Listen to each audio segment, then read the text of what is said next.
Hello and welcome to the last video in our series, A Journey Through the Map of Runeterra.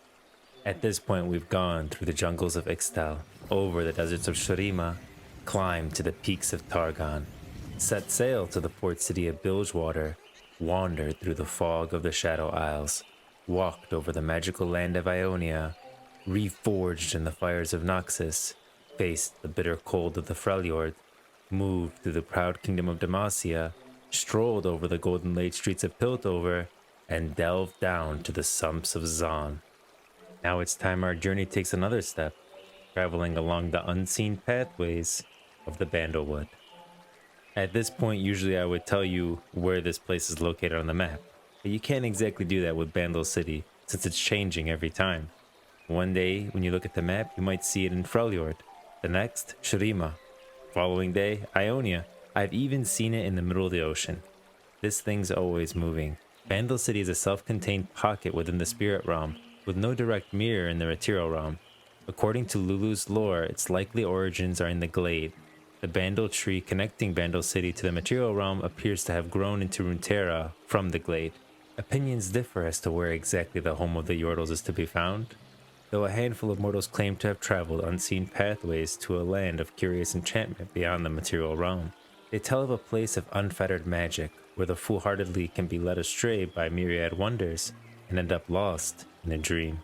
In Bandle City, it is said every sensation is heightened for non-Yordles. Colors are brighter, food and drink intoxicates the senses for years, and once tasted will never be forgotten. The sunlight is eternally golden, the waters crystal clear, and every harvest brings a fruitful bounty. Perhaps some of these claims are true, or maybe none. For no two travelers ever seem to agree on what they actually saw. Only one thing is known for certain, and that is the timeless quality of Bandle City and its inhabitants. This might explain why those mortals who find their way back often appear to have aged tremendously, while many more never return at all. Now we will look at the champions of Bandle City, those you might find should you journey there. Keep in mind that this video isn't focused on the champions themselves, it's more focused on the zone, so we're only going to touch briefly on each of these champions. We'll go into more detail on them in future videos. The Yordle pilot Corky loves two things above all others: flying and his glamorous mustache, though not necessarily in that order. After leaving Bandle City, he settled in Piltover and fell in love with the wondrous machines he found there. He dedicated himself to the development of flying contraptions, leading an aerial defense force of seasoned veterans known as the Screaming Yip Snakes. Calm under fire, Corky patrols the skies around his adopted home and has never encountered a problem a good missile barrage couldn't solve. Lulu, the Fey Sorceress. The Yordle mage Lulu is known for conjuring dreamlike illusions and fanciful creatures as she roams Runeterra with her fairy companion, Ix. Lulu shapes reality on a whim, warping the fabric of the world and what she views as the constraints of this mundane physical realm. While others might consider her magic at best unnatural and at worst dangerous, she believes everyone could use a touch of enchantment. Yumi, the magical cat. A magical cat from Bandle City, Yumi was once the familiar of Yordle enchantress Nora. When her master mysteriously disappeared, Yumi became the keeper of Nora's sentient book of thresholds, traveling through portals in its pages to search for her. Yearning for affection, Yumi seeks friendly companions to partner with on her journey, protecting them with luminous shields and fierce resolve. While Book strives to keep her on task, Yumi is often drawn to worldly comforts such as naps and fish. In the end, however, Yumi always returns to her quest to find her friend. Teemo, the swift scout. Undeterred by even the most dangerous and threatening of obstacles, Teemo scouts the world with boundless enthusiasm and a cheerful spirit. A Yordle with an unwavering sense of morality, he takes pride in following the Bandle Scout's code, sometimes with such eagerness that he is unaware of the broader consequences of his actions. Though some may say the existence of the Scouts is questionable, one thing is for certain: Teemo's conviction is nothing to be trifled with. Rumble, the mechanized menace. Rumble is a young inventor with a temper. Using nothing more than his own two hands and a heap of scrap, the feisty Yordle constructed a colossal mech suit outfitted with an arsenal of electrified harpoons and incendiary rockets. Though others may scoff and sneer at his junkyard creations, Rumble doesn't mind. After all, he's the one with the flame spitter. Tristana, the Yordle gunner. While many other Yordles channel their energy into discovery, invention, or just plain mischief making, Tristana was always inspired by the adventures of great warriors. She had heard much about Runeterra, its factions, and its wars, and believed her kind could become worthy of legend too.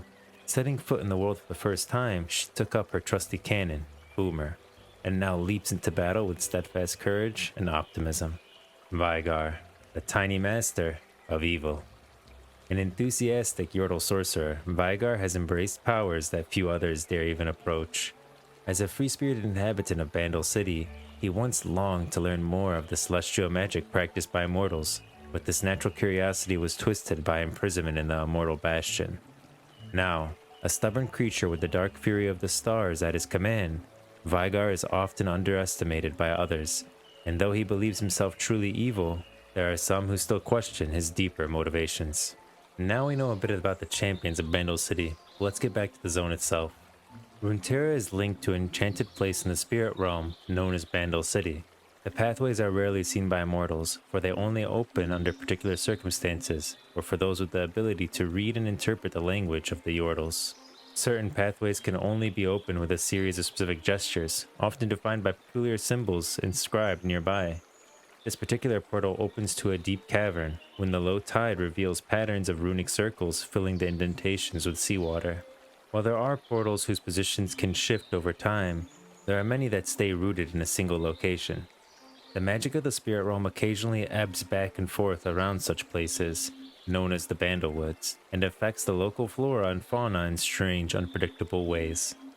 In less enlightened parts of the world, a Yordle's appearance could seem frightening or unnatural to mortals.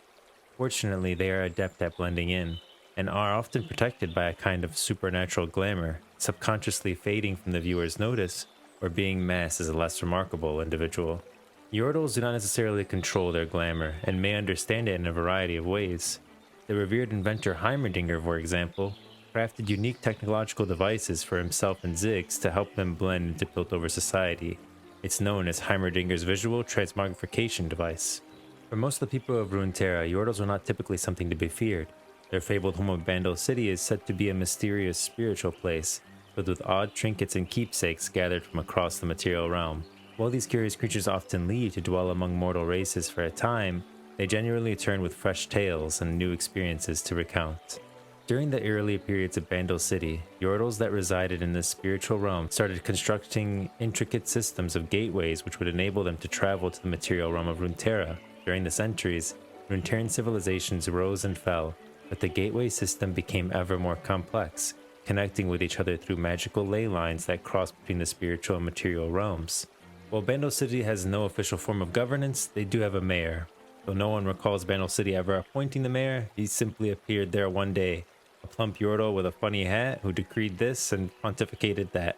Any who questioned his legitimacy soon forgot their concern as he shook hands and twirled his magnificent stately mustache.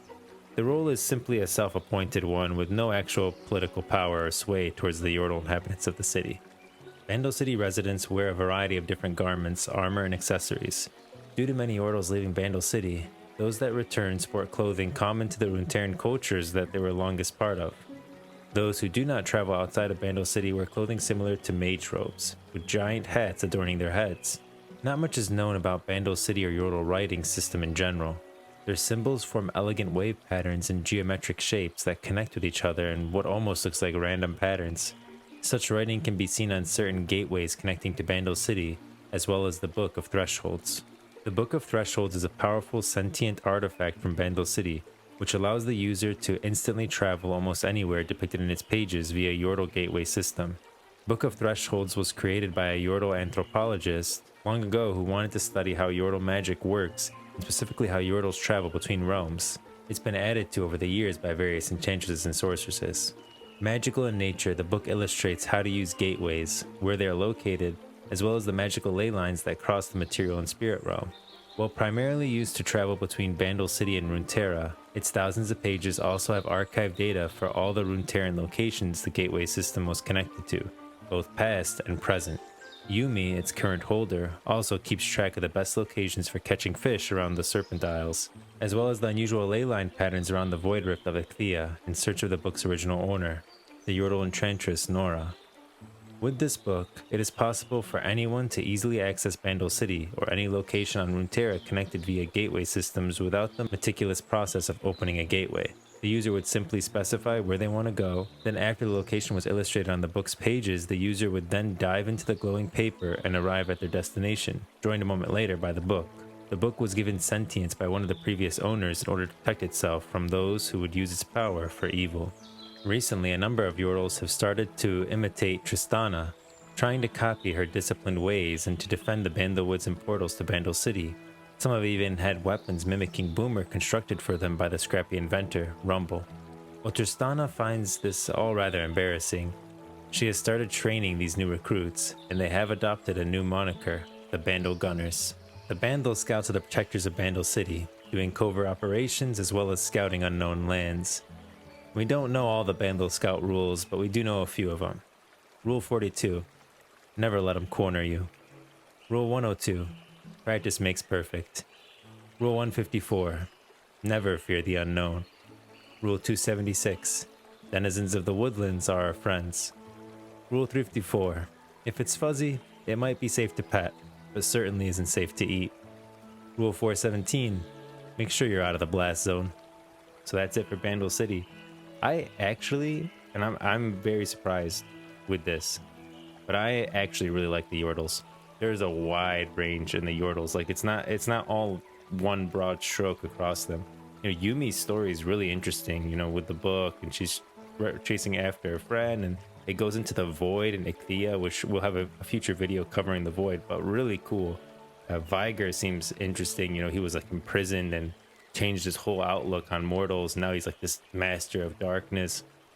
It's kind of interesting that Heimerdinger hates magic so much. I feel like there's a lot of magic in the Bandlewood, but maybe there's a differentiation between the magic that the humans are using in Piltover versus the magic that's around Bandle City. Maybe that's not the same thing, right? Maybe it's like more spirit magic or something.